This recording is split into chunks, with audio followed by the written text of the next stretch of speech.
There aren't many games that have had FBI involvement. It was banned in 14 countries, pulled from the shelves of American stores, beloved by fans, and condemned by the media. Video games like Postal. Going Postal. Going Postal. New video game. It's called Postal. Going Postal means shooting everyone in sight. There's nothing funny about it. Postal is a video game about nothing that lets players do anything.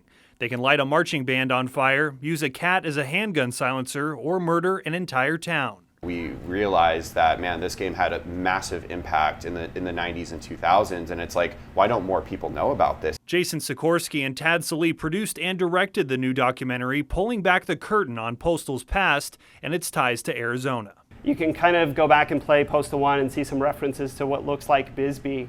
It's called Paradise, Arizona, because they didn't want to actually call it Bisbee. The game was first released in 1997 by video game developer Running with Scissors, which to this day is still based in Tucson. The first game's objective was to basically just kill as many people as possible, and once you got to a certain percentage, you can clear the map. The game triggered the first congressional hearing on video game violence. People took it very seriously.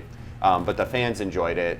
They took it for what it is, which is just over-the-top humor, and really ran with it. And that's why it still has a huge fan base today. Sikorsky and Salee do not take a definitive stance on whether violent video games are harmful to society, especially younger gamers. It desensitizes them to violence, which I think is an issue in itself. Now, do I think it makes a child want to go out and commit an act of violence? Absolutely not. I think there's a fringe amount of the population where that could be the potential, and we actually covered that in our documentary. Going Postal, the legacy Foretold will have its world premiere March 29th and April 2nd at the Harkins Scottsdale 101 Theater in Phoenix. It'll also be available later this spring on Apple TV and Amazon Prime Video. It started off as a passion project, and then 5 years later, here we are. Kyle Simchuk, 12 News.